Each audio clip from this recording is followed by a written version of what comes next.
नमस्कार दोस्तों, स्वागत है आपका इस वीडियो में। आज हम पढ़ेंगे प्रायिकता भाग 7। तो चलिए शुरू करते हैं।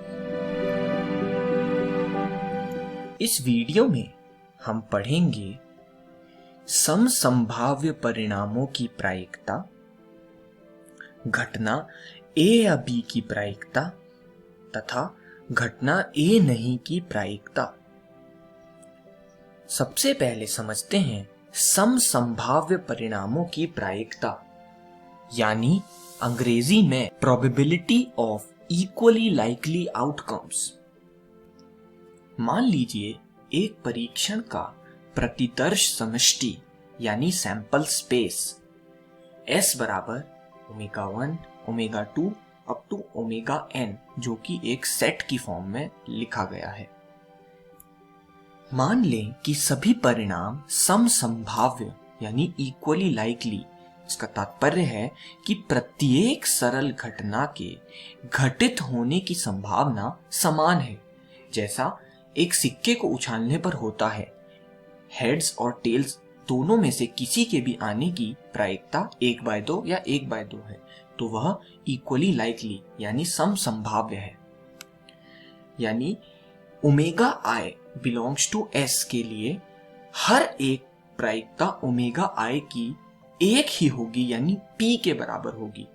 और सभी के लिए, सभी घटनाओं, सभी आंकड़ों के लिए ओमेगा आई प्रदर्शित किया गया है, जिसकी प्रायिकता स्मॉल p के बराबर होगी, जहां 0 less than equal to p less than equal to 1।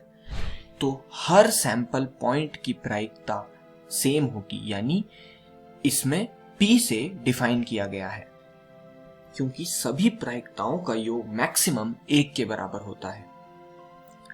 इसीलिए p plus p plus p plus p n बार बराबर 1 है।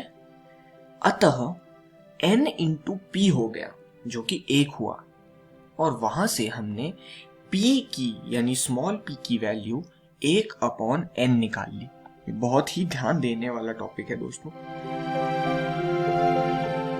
मान लीजिए कि प्रतिदर्श समष्टि S की कोई एक घटना E इस प्रकार है कि n ऑफ S n के बराबर है और n ऑफ E m के बराबर है। तो ये मैं आपको समझाता हूं। n ऑफ S यानी n ऑफ सैंपल स्पेस को हमने किसी एक वेरिएबल n के बराबर मान लिया, और n ऑफ E कोई एक जो घटना है उसे हमने m के बराबर मान लिया। अब यदि प्रत्येक समसंभाव्य है यानी इक्वली लाइकली है, तो यह अनुसरित होता है कि P ऑफ E यानी प्रोबेबिलिटी ऑफ उस घटना E की बराबर है m/n, यानी जितने सैंपल पॉइंट E में हैं उसे डिवाइड कर दीजिए जितने टोटल सैंपल पॉइंट्स पूरे समष्टि यानी S में है, यानी m/n, जो कि बराबर है E के अनुकूल परिणामों की संख्या भाग कुल संभावित परिणामों की संख्या। दोस्तों, अब पढ़ते हैं घटना A या B की प्रायिकता। तो A या B जैसे हमने पहले पढ़ा था, होता है A यूनियन B, तो उसकी प्रायिकता हमने समझनी है। दोस्तों, A या B की प्रायिकता हम P of A union B से डिफाइन करते हैं। मान लीजिए A कोई एक घटना है, यानी HHT, HTH और THH, सिक्के उछालने पर कोई एक घटना हमने अपने हिसाब से यह ले ली।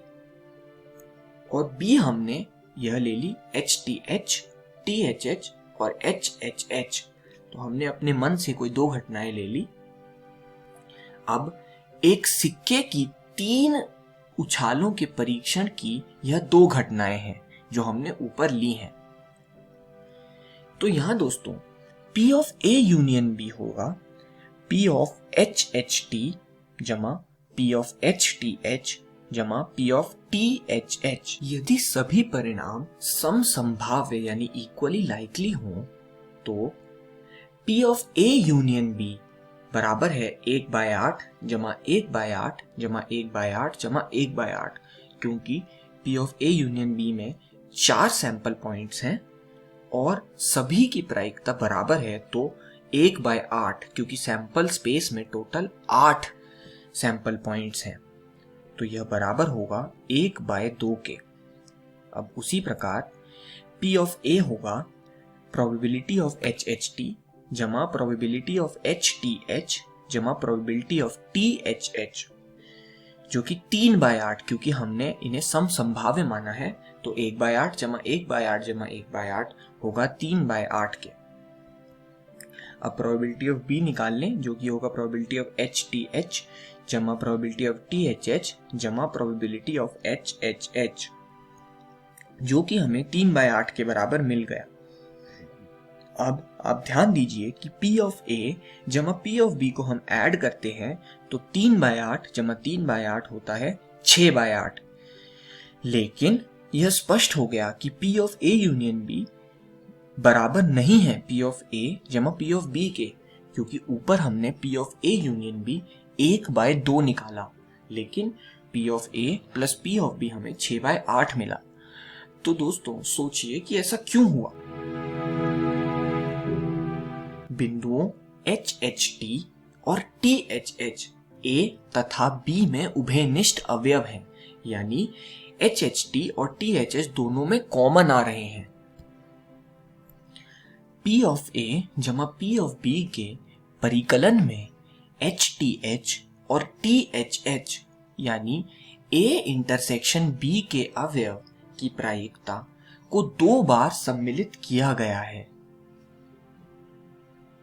इसी कारण P of A union B को ज्ञात करने के लिए हमें A इंटरसेक्शन B के प्रतिदर्श बिंदुओं की प्रायिकताओं को P ऑफ A जमा P ऑफ B में से घटाना होगा। बहुत ही ध्यान दीजिए कि P of A plus P of B पहले P of A union B के बराबर इसीलिए नहीं आया क्योंकि वहां HHT और THH 2 बार ऐड हो चुके थे, इसीलिए उन्हें घटाना आवश्यक है। तो दोस्तों बहुत ही ध्यान दीजिए कि P of A union B बराबर होगा P of A plus P of B minus submission of P of omega I, जहां ओमेगा I उन एलिमेंट्स को दर्शाएगा जो A इंटरसेक्शन B में होंगे। तो A और B की प्रायिकताओं को ऐड कीजिए माइनस जो कॉमन एलिमेंट्स हैं, या फिर P of A intersection B की प्रायिकता को घटा दीजिए। वहां से हमें P of A union B का सूत्र मिल जाएगा। तो यह इसके बराबर है। अतः P of A union B बराबर है P ऑफ A जमा P of B minus P of A intersection B। दोस्तों उपर्युक्त परिणाम को हम वेन आरोह का अवलोकन करके भी पुनः सत्यापित किया जा सकता है, यानी वेन डायग्राम से हम इसे दोबारा पुनर्स्थापित कर सकते हैं।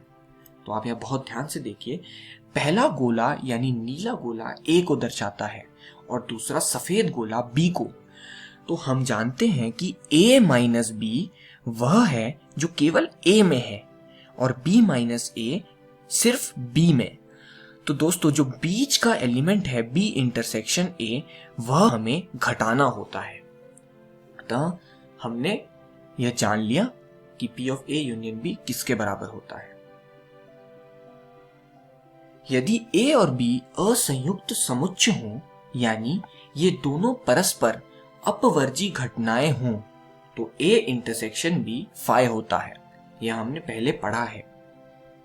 इसीलिए P of A intersection B बराबर P ऑफ फाई बराबर 0, और ये तब होगा जब A इंटरसेक्शन B फाई है या फिर दोनों अपवर्जी घटनाएं हैं। तो उस केस में जब A और B अपवर्जी घटनाएं हैं तो P of A union B होता है P ऑफ A जमा P ऑफ B। घटना A नहीं की प्रायिकता। दोस्तों 1 से 10 तक अंकित पूर्णांकों वाले 10 पत्तों के डेक में से एक पत्ता निकालने के परीक्षण की घटना A बराबर 2, 4, 6-8 पर विचार कीजिए। स्पष्टतया प्रतिदर्श समष्टि S से 1 से लेकर 10 तक है। यदि सभी परिणामों 1, 2, 3 इत्यादि 10 तक को समसंभाव यानी इक्वली लाइकली मान लें तो प्रत्येक परिणाम की प्रायिकता 1/10 होगी।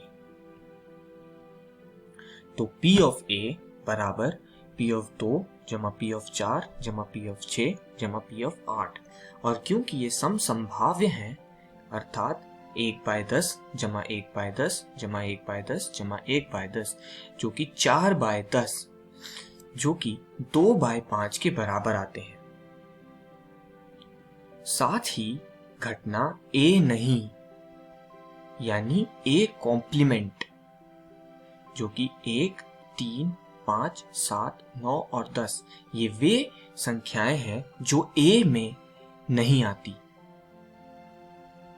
तो दोस्तों P of A कॉम्प्लीमेंट बराबर P of 1 जमा P of 3 जमा P of 5 जमा P of 7 जमा P of 9 जमा P of 10 जो कि 6/10 आती है, जिसे सॉल्व करने पर 3/5 प्राप्त होता है। तो P of A कॉम्प्लीमेंट हमें 3/5 मिलता है। तो 3/5 को हम 1 - 2/5 लिख सकते हैं और 2/5 P of A की प्रोबेबिलिटी है। साथ ही हमें यह भी पता है कि A कॉम्प्लीमेंट तथा A परस्पर अपवर्जी और निशेष घटनाएं हैं।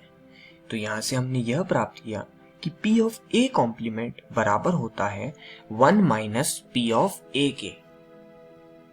A इंटरसेक्शन A कॉम्प्लीमेंट बराबर है phi के, क्योंकि हमने अभी पढ़ा कि A तथा A कॉम्प्लीमेंट परस्पर अपवर्जी घटनाएं हैं और A यूनियन A कॉम्प्लीमेंट बराबर प्रतिदर्श समष्टि यानी सैंपल स्पेस के होगा। तो P of A union A complement बराबर प्रोबेबिलिटी ऑफ सैंपल स्पेस जो कि 1 होता है, अर्थात P of A जमा P of A कॉम्प्लीमेंट बराबर हुआ 1 के। और इसी कारण हमने यह सिद्ध किया कि P of A कॉम्प्लीमेंट बराबर होता है 1 - P of A, यानी किसी घटना के न घटने की प्रायिकता बराबर होती है 1 - उस घटना के घटने की प्रायिकता के। इस वीडियो में हमने सीखा समसंभाव्य परिणामों की प्रायिकता, घटना A या B की प्रायिकता, घटना A नहीं की प्रायिकता। अगली वीडियो में हम पढ़ेंगे उदाहरण। धन्यवाद दोस्तों।